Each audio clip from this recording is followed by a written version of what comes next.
অনেকের কাছে এইসব খেলনাগুলো খুব ভালো মনে হয়। এখনকার বাচ্চাদের জন্য ঠিক আছে, এখনকার জেনারেশনদের জন্য ঠিক আছে। এনার কাছেও মনে হচ্ছে যে এইসবগুলো খুব সুন্দর, কত ভালো, মানে কত কি ব্যাপার। কিন্তু এরা জানে না যে আমরা কি নিয়ে খেলা করেছি। হ্যাঁ, আমাদের খেলার জন্য এইসব কোনো সাজ সরঞ্জামের কোনো রকম ব্যবস্থা ছিল না। এই যে এইসবগুলো, এইসবের কোনো ব্যবস্থা ছিল না। আমরা খেলা করতাম, আমাদের বেস্ট খেলা পাতা আনা আনি একটা খেলা ছিল। কি করতে হতো তাতে, সবাই মোটামুটি আমাদের জেনারেশনে সবাই জানো যে পাতা আনতে হতো, চু বা কিতকিত বলে, দম ছাড়লে হবে না। তার মধ্যে দম ছাড়া হতো কত কিছু করে, মানে আমরা নকল করার চেষ্টা করতাম, চুরি করার চেষ্টা করতাম। তারপরে চোর পুলিশ খেলা, এখান থেকে পাটকাঠি দিয়ে বন্দুক করবো, ঠাই ঠাই ঠাই ঠাই করে আওয়াজ করবো, তাতে আবার আওয়াজ করলে সাথে আবার মরেও যেতে হবে, এরকম। আর কি খেলা? হ্যাঁ, লাঠি খেলা। লাঠি নিয়ে কি করতে হতো, এক লাঠি নিয়ে 1 কিলোমিটার 2 কিলোমিটার ইট ইট ইট ছুতে হবে। মানে এক একজন ডিমের কুসুম বলতে একটা গোল করা থাকবে, তার বাইরে দিয়ে আরেকটা গোল করা থাকবে। হ্যাঁ, ও মানিক বলো। খোলা ছুঁড়ে ফেলতে হবে, কুসুমের মধ্যে পড়লে হ্যাঁ। দল থাকবে। তারপরে ছিল গোল্লা খেলা। গোল্লা নিয়ে মানে ঠিক আছে, জুতো দিয়ে, তারপরে এরকম এই যে বিগেত বিগেত করে করে করে বিগেত করে খেলা। তারপরে কেমন করে দেখাও, সেই এরকম করতে হবে, ওটা দেখাও। এটা এটা কি খেলা ছিল, পিঠের উপর দিয়ে লাফাতে হবে। আর কি খেলা ছিল? তারপরে একটু যখন হলাম বড়দের, ফুটবল খেলা দেখতাম।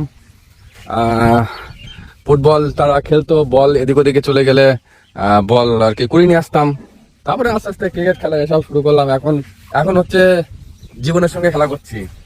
ছোটবেলায় বহুত কিছু খেলা করেছি, এখন সব থেকে বড় জিনিস নিয়ে খেলা করছি, যেটা হচ্ছে কি জীবনের সঙ্গে খেলা। কি ঠিক কথা নাকি?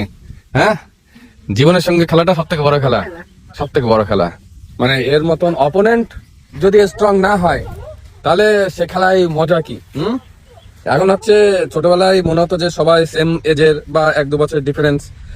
এখন মনে হচ্ছে মানে তখনকারের অতটা অপোনেন্ট গুলো অত কঠিন লাগতো না, কিন্তু এখন অপোনেন্ট এত কঠিন যে তাকে হারানো এত মুশকিলের কাজ, খুব টাফ কাজ হয়ে যাচ্ছে তাকে হারানো। মানে হেরেই যাচ্ছি, সেই আর কি অ্যাভেঞ্জারের মতন অবস্থা। এত হেরে যাচ্ছি যে আদৌ একবারও জিতবো কিনা সেরকম কোনো ব্যাপার নেই।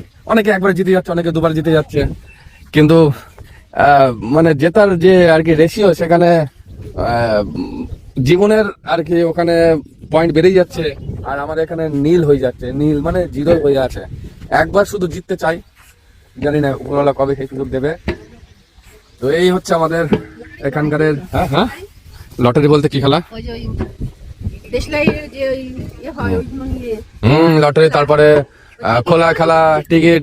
তারপরে টিকিট যদি না পাতাম তোমার ওই পাতাম, ওই সিগারেটের পাতা না, ওই কাঁঠালের পাতা।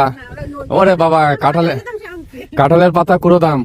তারপরে কিল খেলা, খাই খেলতে খেলতে এইভাবে ধরো ইট আর কি ছোড়া হবে, ঠিক আছে, ইট আর কি ছোড়া হবে, বলে 2 আঙুল 3 আঙুল এরকম যদি হয়ে যায়, তারপরে কিল। মানে আমি যদি তোমার দান যদি ধরতে পারি, তোমার ধরো 5টা কিল, এই কিল। তারপরে আস্তে আস্তে কত তাস খেলা, সব এখন সব থেকে বড় প্লেয়ার। বাবা এদিকে চলে এসো। দেখো বন্ধু, চাকরি হোক না হোক পরের কথা, ব্যাকআপ আমি ব্লগিং আমি করবোই, কিছু না কিছু আমি জীবনে থ্রু দিয়ে আমি করবোই। লজ্জা শরম কিছু নেই, আর কত লজ্জা লাগবে জীবনে? এত অপমান বাড়ির থেকে, পাড়ার লোক অপমান, আর কত সহ্য করবো? লজ্জা শরম নেই, চালিয়ে যাবো। তোমাদের একটুখানি সাপোর্ট দরকার, একটু সাপোর্ট করে দে না ভাই, একটু সাবস্ক্রাইব করে দিবি। কোনোদিন তো আমি আজ অব্দি বলিনি, একটু করে দিবি ভাই, একটু সাপোর্টটা শো করবা। ততক্ষণের জন্য আবার কোনো ভিডিও নিয়ে আসবো পরে। ধন্যবাদ।